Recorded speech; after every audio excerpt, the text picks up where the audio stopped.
medical checkup I had, I said nothing about falling.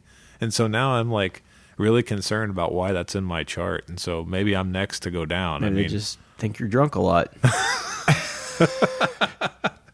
They know your history, and you got to be. This guy's got a bourbon podcast. He's probably going to fall down at some point in time.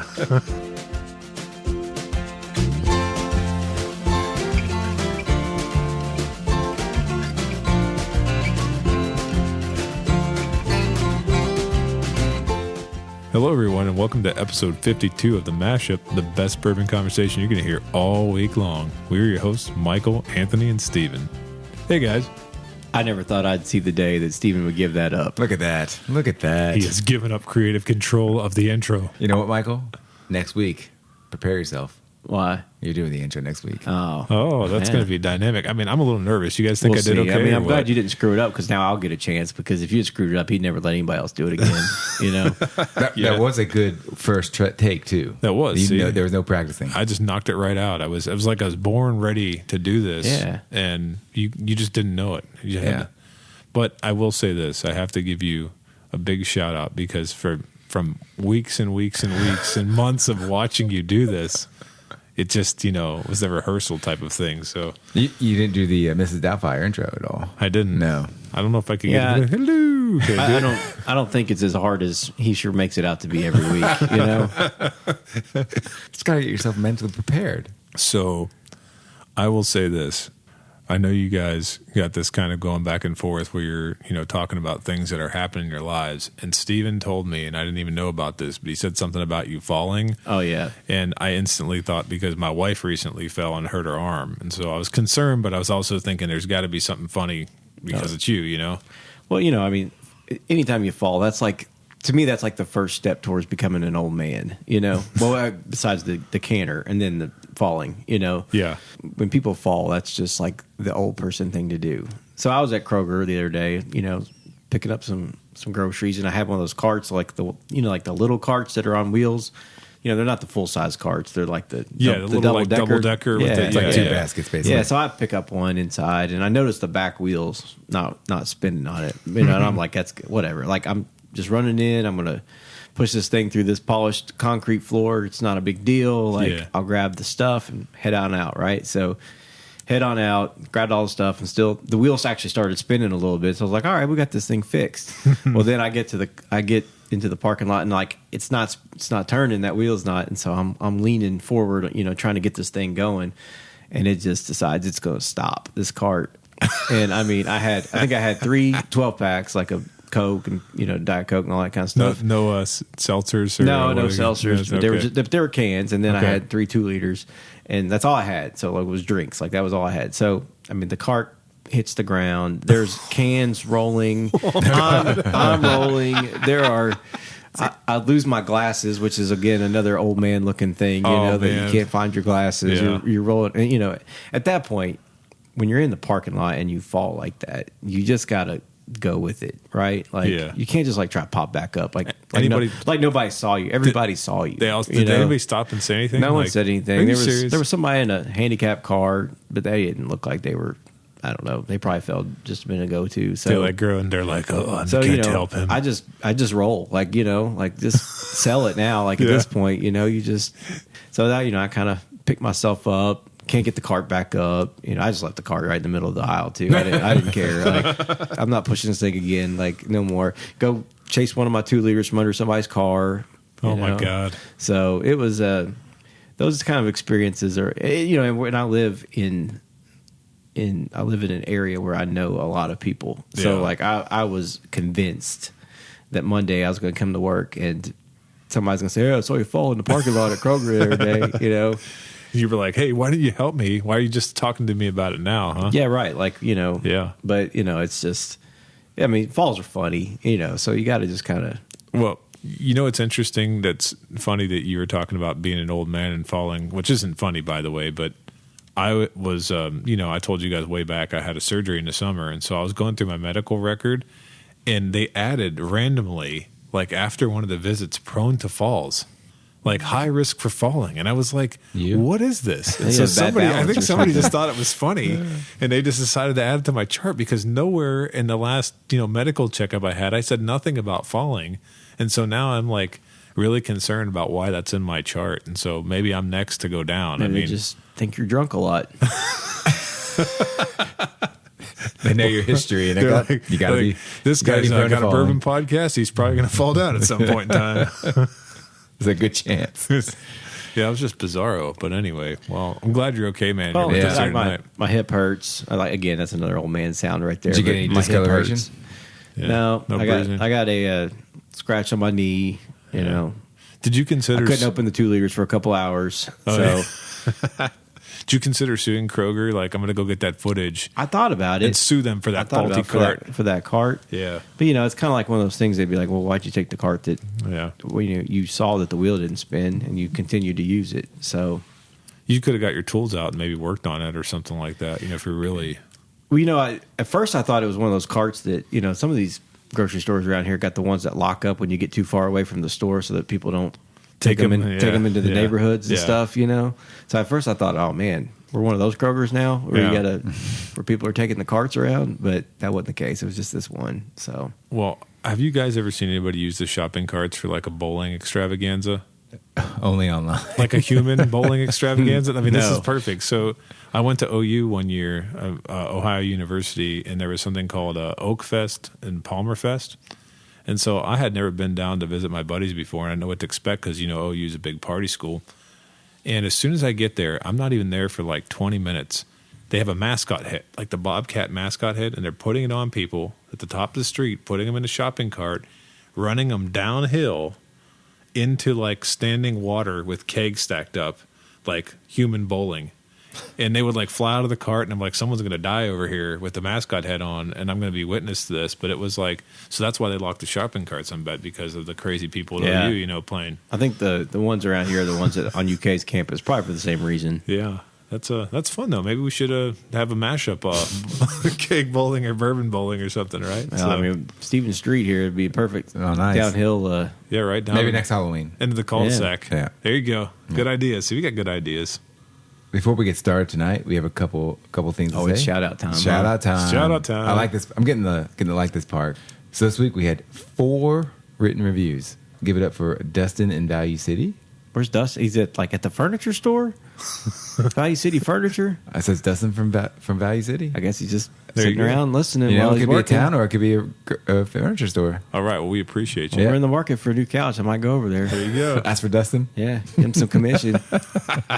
Mike Green, MF6 Rock, and Hoosier. Awesome. And Yeah. I have to jump in here because MF6 Rock said a nice thing. He said, these sound like some nice guys. I'd enjoy probably sharing a pour with them. But he said, he gave us a listen while he was running around town. And the knowledge wasn't much past what he might get in off reading the bottle. And I just wanted to say that we always appreciate the constructive feedback. And we also want to invite MF Rock, if they're here in town or if they're elsewhere. If you're ever in Lexington, come have a pour with us. We are nice guys. And we like our middle school humor or whatever else was said about us. And I do just read the bottle, but we are just like normal. We're just normal guys. Like Yeah. that's the point. Like we don't know anything more about a lot of this stuff than what we get off the internet or what we read on the bottle or We're budding enthusiasts. And I think a lot of people could kind of take a little lesson in that and maybe realize that there's a lot of people like that in this bourbon world. Oh, yeah. Like I was at Kroger again the other day at the liquor store, and I was listening to the guy working there, and Steven knows him from his time when he was in high school working at Kroger. But Many this guy, years. this guy, he was the guy working. I mean, he was giving this person there this whole lecture on bourbon and craft distilleries and barrel picks and all that kind of stuff. This is the same guy that one other time I'd asked him about a barrel pick, and he said he didn't put anything on his shelves that he doesn't pick himself. Oh, yeah. I remember you telling us that. Yeah. So, so like he sounded, real knowledgeable about it. But, then Steven told me that when Steven worked there, the guy was working in the produce section, and now he works in the liquor section. So, I mean, who's to so- say his, right. You think his depth of knowledge is I mean, I'll ask him about a radish or something, but like, I mean, is he an official bourbon steward? I mean, I don't know. Yeah. So That's what it's about, though. Like people are on their own different discoveries, and we said from day one of this podcast that we're just, this was something that we hatched to share our love and spread some knowledge of what we have, and taste some good bourbon and have some good conversations. yeah, So, we had a good review, I think, on there about they said something about us taking our notes seriously. Two of us. Two out of three. Yeah. 2 out of 3. Hey, you know what? I could take it seriously too, but I'd just be lying to you. So, and I honestly think that's what 80% of the bourbon people are doing anyway. Yeah, they're that's just true. lying to you when they're telling you they're tasting leather Yeah. and asphalt and everything else. Tobacco. So, yeah, Tobacco. they don't know what they're I talking love about. those tobacco notes. Allspice. Old Spice. But all joking aside, we do appreciate the criticism. Oh yeah, no, we appreciate all of it. We keep that coming. Keep reviewing us. We Yeah. love it. He can come have a pour with us. Yeah, and come out Yeah. with pour. And speaking of pours this week, fellas, we have a sponsored bottle. It was sent to us, a media sample. Yeah, And so we're really grateful for this. So we'll see how it goes with the review. absolutely. So the bottle that was sent to us is 291 Distillery's barrel proof single barrel bourbon. The bottle date is 2021. The ABV on this guy is 65.5%. Wow. And proof is 131. The age on the bottle says 1 year, at least 1 year old. We think it might be potentially a little bit older, but that's kind of the standard from them, I guess, from what we've read. The mash bill is 80% corn, 90% malted rye, and 1% malted barley. And the MSRP is $110. All right, so I knew nothing about this until you said we got a free bottle of it. Yeah. So went ahead and did a little research on it.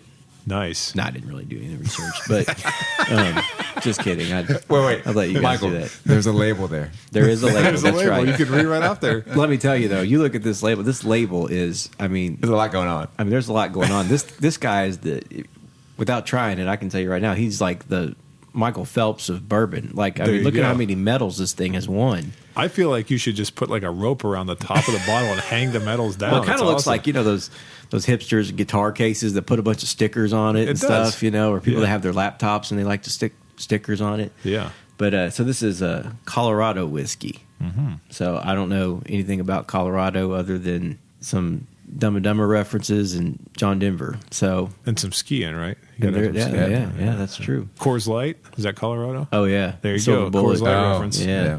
There you go. That's good too. Yeah. This is a 291. Did I ever tell you how Coors Light, Yeah, no, I don't remember you did. how they paid for my? Oh, that's right. Yeah, this is a good story. really? All right, so we were gonna get a new dog. Okay. The family was looking, and we went, to the local humane society. We picked up, our dog, and I'm not kidding you. I was driving to the humane society. I randomly had the radio on, and they randomly were saying Coors Light is going to sponsor adoptions. Whoa. And all you literally had to do, I had to like text them the receipt and something else, and then like a week later, I had the money back for it. Oh my And god. he got reimbursed for his dog. How it was about like that? it was like $100. Who would ever thought Coors Light would be so altruistic? Yeah, well, good for Anyway, them. I'm sorry. No, Continue no, with- that's a good That is a interruption good- there. That's not bad. So this is hand distilled and bottled at Distillery 291, Colorado Springs, Colorado. Which I've heard you talked about Ohio University being a really cool town. Colorado I've heard Springs is really cool. I've heard Yeah. Colorado Springs. Yeah, it's is really cool beautiful. too. So Yeah. this is Aspen Stave finished, distilled from a rye malt mash. 0 for 2 on what that means. But like you said, it's 130. This is barrel number 801. Okay. But this is bottle 25 out of 46. So that's not very many bottles inside of that barrel, is there? Yeah, we were reading that they do batching and they do really small batches for each release. So Well, good. So it's aged at least 1 year, like y'all said, in American oak barrels. So we don't know if there's anything longer than that and anything else, but yeah, I don't know how long the Aspen stave finishing process is, or if that starts from the beginning, like if they just insert the staves toward the end, or Yeah. what they do. I have some sour cream in my refrigerator that's aged at least 1 year, also probably. So, they want to get rid of that. well, but it came with it's got a cork, kind of a flimsy cork. Yeah, would it you almost say? reminds me of like we're seeing the craft beer where they like put like the nice metal like whatever that is enclosure. Yeah, on it's the got top. the little metal cage around the top cage, of it. and you got to twist that off, or like a like a champagne. wine or Champagne. Champagne. Yeah, Like olive oil or something, maybe have Yeah. that too. Yep. So, but it's a nice bottle. I mean, they put like the bottle. They put a lot of effort into it. But like I said, there's a million stickers on there that tell you all the awards that they won. So, It almost looks like the Tommy Moe bottle. yeah, How it kind of the, the shape of it is. But yeah, Yeah. you know what's funny? For a bottle that they put a lot of stickers on, I don't look at it and go, "Oh, that's just let's put all of our stickers on there like it's frivolous." It actually like looks nice. it does. Yeah. be interesting to see though. Like some of these smaller distilleries right now, I think we've noticed it on a couple of them. Bottle shapes have changed based on the availability of glass right now. You ever notice that? Yeah, it seems like a lot of bottles that we've seen or understood where they're like standard bottling has changed because of the glass shortage. Right. And so like Buffalo Trace is never going to have that problem, or Four Roses or Woodford, but yeah, who was it? these little tiny ones. Nashville Barrel. We reviewed that rye a while back. Yep. They're using a more like a wine bottle now instead of the more stout bottle that they had. And so Yeah, was it Smooth Ambler? Somebody's got one now too. Theirs Yep. is like a Scotch whiskey kind of bottle. yeah, we're seeing a lot of that going on right And then now. what was the other one we saw at Total Wine that day when I ran into the what's Oh, the yeah, one, what the was it? congressman or the vice president? Oh, the What's senator. Senator. There you Yeah, go. From Proof and Wood. That was Yeah. one that they changed the bottle on too. Again, it seems like everyone's going for the wine bottle look. That must more, be cheap or something. yeah, cheaper, more plentiful, maybe just because Probably. it's used more for more stuff. So Well, should we go for first notes? All right, I do have to admit, when we first opened this, of course we let it breathe, but it had some ethanol to it. But now that's kind of gone away. yeah, And it is opened up to butterscotch chocolate. Yeah, it's also got like what's interesting when I was reading about this, they said something about using like an IPA back set, like IPA beer, and I smell some of that maltiness, but also like you'd have to go back a couple episodes, but I also smell like they keep saying this rugged nature of this whiskey is part of their branding, and it sort of smells outdoorsy is the best way to put it. Like has an outdoorsy sort of fresh cedar Like or cedar? pine kind of. It's probably that aspen stave you're smelling.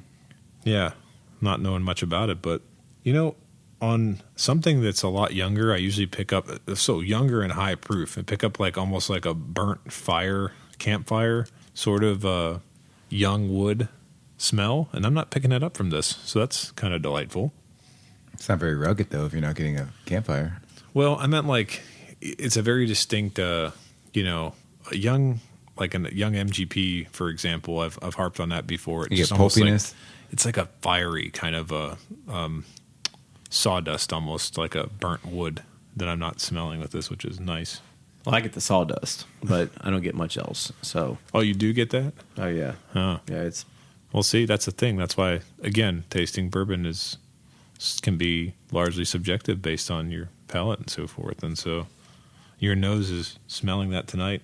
Mine's not picking it up, so maybe something's wrong with my my sniffer there. This is actually pretty pleasant, the Yeah. smell. I mean, Right. there is some ethanol. I mean, it is 131 proof, so Yeah, that's to be expected. But it's definitely one that if you got the mouth, if you're not sniffing this or nosing it correctly, you could probably catch a little bit of singeing because Yeah. it is high proof. It's some diesel.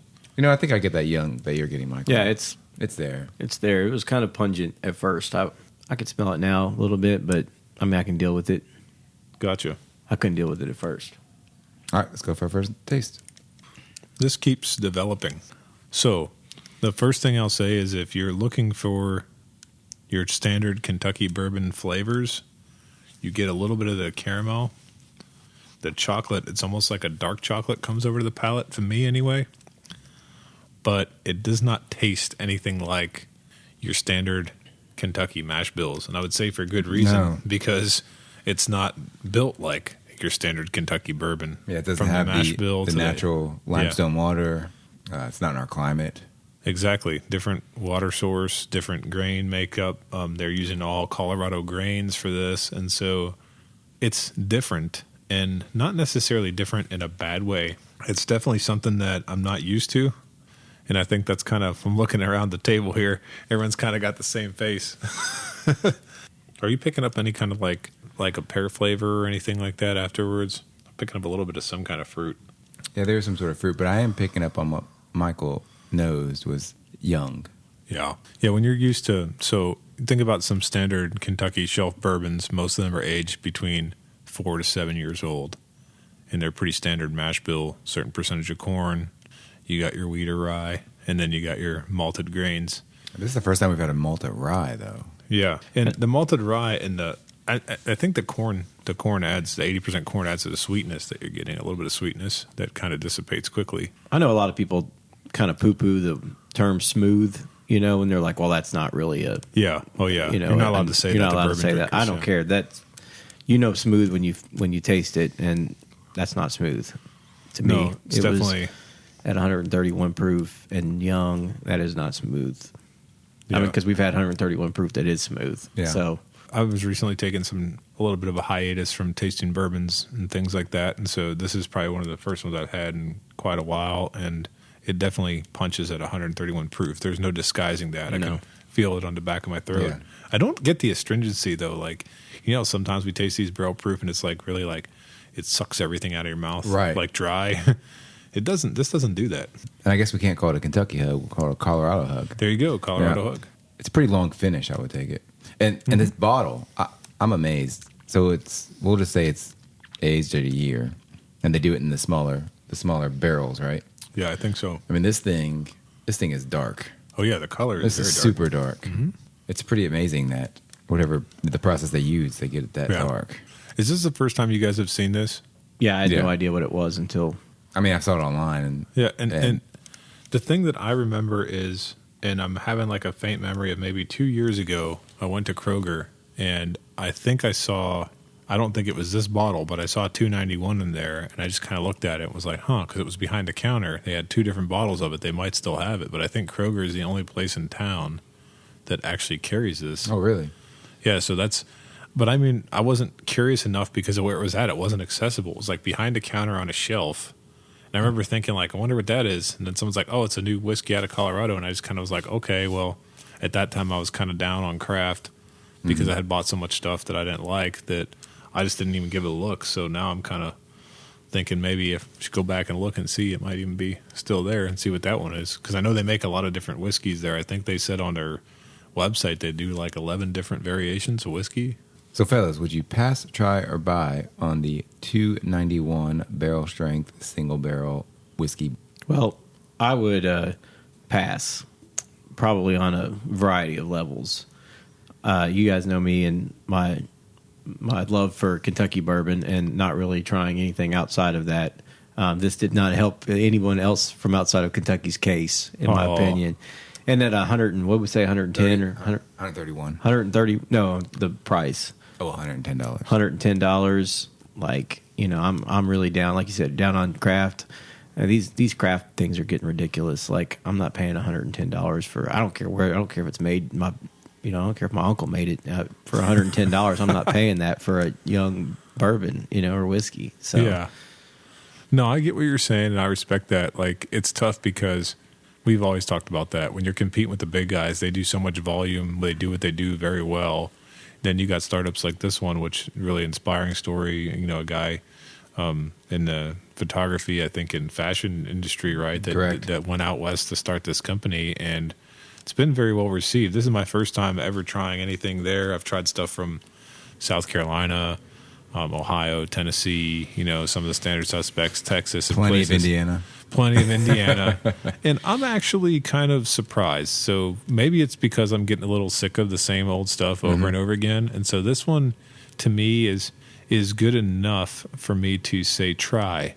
And at $110, it might be tough to buy at that price. Or just in our region. Yeah, just in the region. But I definitely am impressed enough to try it, and I would recommend that others do so as well. Like, now that they have so many different things that they offer, and I do think they offer something that's a little bit more aged than this. I think they might have a 3-year-old product too. I'd like to give it a try. I'm thinking back to when we tried stuff like from Spirits of French Lick and other sort of, smaller crafts that aren't in Kentucky, and we kind of thought that, similarly there was things that we try. I can't remember what I said about Spirits of French Lick. I will give them credit for putting out their own stuff. Yes, absolutely. because it would be a lot easier to just buy the same old garbage that everybody else buys and slap a new label on it and charge you $95 for it. And you know, what's the other one that's out west there? And they just use MGP stuff. High West in Utah. Whatever that is. Like, well, what's the point of being in Utah if you're just going to do everything that they do in Indiana? Like, I don't care then, you know. Yeah, they blended a whole lot of stuff. And what's the other one? There's another one out there. What's the one everybody likes with the changes the bottle every holiday?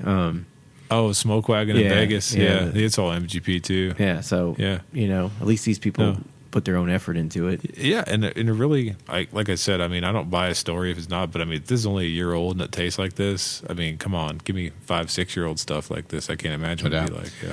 Well, they've been doing it there originally, 10 years now. They've been at it. So for them to be doing it themselves, that's pretty good. And I'm glad you brought up the French Lick. Oh, French Lick, yes. Where's the French Lick, yeah. Because that was, how old was that? 2-3 years? 3 years, I think? I think it was a 2 or 3 old. They have a bonded product now, but I think it was 3. And we liked it, but you could really taste the youth in this. Yeah. And this is younger than that, and I really don't taste that much youth, surprisingly, in it. I really enjoyed the nosing of it. Like Michael, though, I can't swallow the $110 price point. Okay. But I will be a try for this. All Definitely try. Yeah. And the nosing was good. It's got a hug going down, so if you like high proof stuff, this might be right up your wagon. Yeah. But I'll definitely try. So what do you think when I talked about other whiskeys that we have that we've tried outside of Kentucky or other bourbon type of whiskeys? What do you think? Can you think of other things you may have had that maybe stack up? I'm just thinking off the top of my head. I've had stuff from Georgia, South Carolina, New York, right? Michigan. I'll be honest, I've never really had anything other than what we've tried on these episodes. So the Ohio stuff, what do we have? The Watershed? Yeah, that was we did have that one, so, you know. Yeah, maybe that was from... Shout out to our listeners that go back to that episode. Yeah, there you go. Go back and check out our review of that one. Colorado, Colorado 291, I will be a buy for the right price. So okay. Well, I'm going to go check those ones that were over at Kroger. If they want to sponsor us monetarily, I can always be persuaded into being a buy. It'd only be like $100, I think, and Michael would bite on that one. Well, that wouldn't even pay for the bottle. Like, I'm not doing that. No, that's funny. That's awesome. It's gracious. Michael wants a bowl of green M&Ms only when he comes down here to record. That's right. The palate cleanser. Sorry. There you go. I like what I like. Awesome. And with that, thanks for listening to this week's edition. Please like and follow us on Facebook, Instagram, and Twitter at The Mashup KY. Also, let us know your thoughts on this bottle in the comment section. Until next time, keep it neat.